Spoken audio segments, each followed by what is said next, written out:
It's the Real Estate Podcast, brought to you by Ray White, the largest real estate and property group in Australasia. And welcome to another episode of the Real Estate Podcast, available on iHeartRadio and also Spotify and Apple Podcasts, or wherever you get your podcast from. Well, it's a Thursday already, and the 12th of May for 2022. In a moment, Scott O'Neill is here from Rethink Investing, and we are looking at how the impending election might affect commercial investing. Hey, if you're celebrating a birthday today, happy birthday. You're celebrating it with Rami Malek, the actor who played Freddie Mercury in the movie Bohemian Rhapsody, and I was surprised by his age. He's turning 40 today, 40. That genuinely surprised me. I didn't think he was any older than, 28, 29 years of age, but clearly he's inherited some great family genes.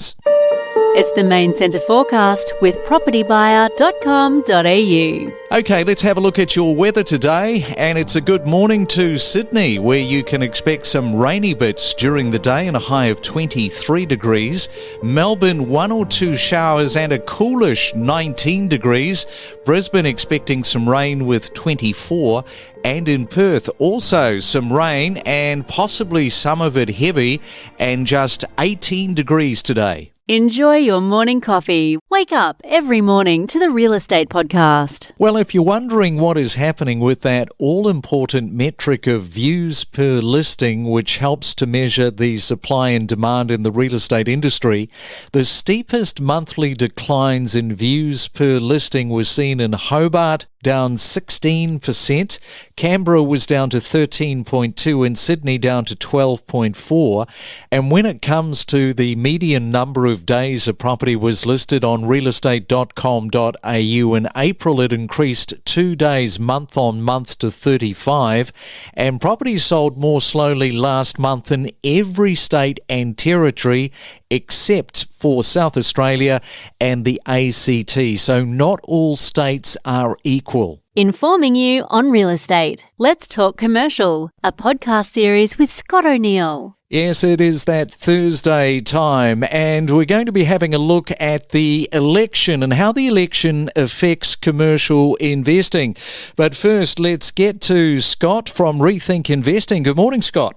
Good morning, Craig. Good to be back. Great to have you back on the podcast. It is a Thursday. So, yeah, it's a really good, interesting question, this, how the election is going to affect the commercial investing. Yeah, look, every election is slightly different. Like the big theme at the moment is the interest rate increase talk has already resulted in some of the housing markets declining, 5, 6, 7% type numbers. There's different growth drivers in that, supply and demand ratios as well. But election results in one thing, and it results in uncertainty. And that uncertainty means people tend to not want to list them as many properties. Like it's a good excuse to delay a listing. So that's one of the big themes we're seeing currently at the moment. There's less stock, and particularly in the commercial market. And what's likely, do you think, once we get this post-federal election behind us? Because there's just all this uncertainty that you're talking about. And I guess from your point of view, particularly Rethink Investing, you'd like to sort of get back to business as usual. Yeah, exactly. Look, once that uncertainty of the election passes and there's a bit of a back to business mentality, we see, listings will increase. People have made the decision to sell. They want to sell before winter. That's sort of a bit of a selling season. We're getting pretty close to that. This election is sort of a funny one because there's no great fear with the property market versus, you may remember the negative gearing scrap Labor was proposing to introduce a few years ago. There was a lot more uncertainty back then versus this time around. So to answer your question, Craig, I don't see there's going to be a great deal of change before or after, but look, it's just getting back to business. And that's sort of what everyone really wants after, 2 and a bit years of COVID as well.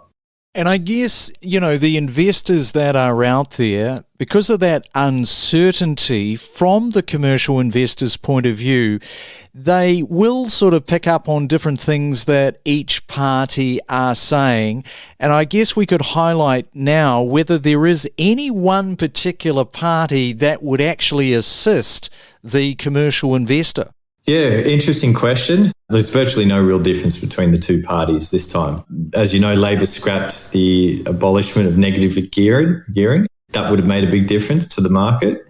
This year, besides the fact they're both trying to help first-time investors, or home buyers, should I say, into the market, that's obviously nothing to do with commercial, and we're not going to see any sort of policies directed to this in this time around. So I don't think Labor or Liberal is going to make any material difference to us commercial investors. And no party's dealing with the supply issues. We're finding there's still, that's going to be a major issue for in the residential markets as well. So there's going to be slight differences in immigration levels, like, obviously more people in the country on a permanent basis or even a part-time basis is going to have some positive impacts on the commercial market. But yeah, materially, there's no big difference this year. And that's why, as a commercial investor, it's sort of not really a nerve-wracking election. I don't think it'll make any difference either way, which is interesting. Yeah, you make a really good point, because so much of the policy is around getting first home buyers into residential properties. And I guess from there, you look at the confidence within the commercial space and it's business as usual. That's essentially what you're saying. It's like, once you get over the election, let's get into a bit of confidence moving forward. Yeah, and look, there's one thing the commercial property market doesn't need more of from investors is confidence. Like, we're seeing so much demand from just yield chasers, people out there using all the money they've got from years of strong residential growth. Like, they've refinanced their family home and they're looking to create an income, and commercial's becoming a bit of a default move. Obviously, the stock market in the last few days has taken a hit. Those types of events will slow up investors because, imagine you've lost 20% of your wealth in the stock market. That could have been part of a deposit for a commercial property. So stock market corrections do slow up the commercial market as well. Look, it's a very buoyant market. It's coming off a very strong few years, which has been fueled by low interest rates, people prioritising investing because they haven't travelled as much due to COVID, and just think the low stock environment is not going to change anytime soon. So unless all the investors just drop off suddenly, I think we're just going to see business as usual. And with that business as usual, once we get post-federal election, the RBA, of course, is going to have another rise, which is coming. What should investors in the commercial space be thinking about with that second rise? Yeah, look, good question, Craig. It's something that's in the news every day at the moment. All of us knew these rates were going to come. We've been planning for them for a half a decade. And most investors, or if you look around at the predictions out there, some people are saying there's going to be 1.5% increases in the rates, maybe 2%. There's a lot of commentators now out there on mainstream media already saying, well, what happens at the end of, let's say, this 2% increase cycle? The economy could be a bit weaker then. And at that point, one of the triggers to help stimulate growth will be dropping the rates down. So I think, yes, plan for interest rates to be higher in the short term. Structurally, the economy is built on a highly leveraged economy. So I think it's going to go back down at some point, and it could be sooner than people think. That's just my 2 cents on it. Everyone's got a different opinion. You just got to plan for the increases, factor it in your cash flow, see what happens after that. But yeah, make sure you can cover your costs. And in the meantime, those wheels just keep on turning in the commercial space. Hey, Scott, thanks once again. There's plenty of information there, so have yourself a great Thursday. Look forward to talking to you in a couple of weeks' time. Thank you again, Craig.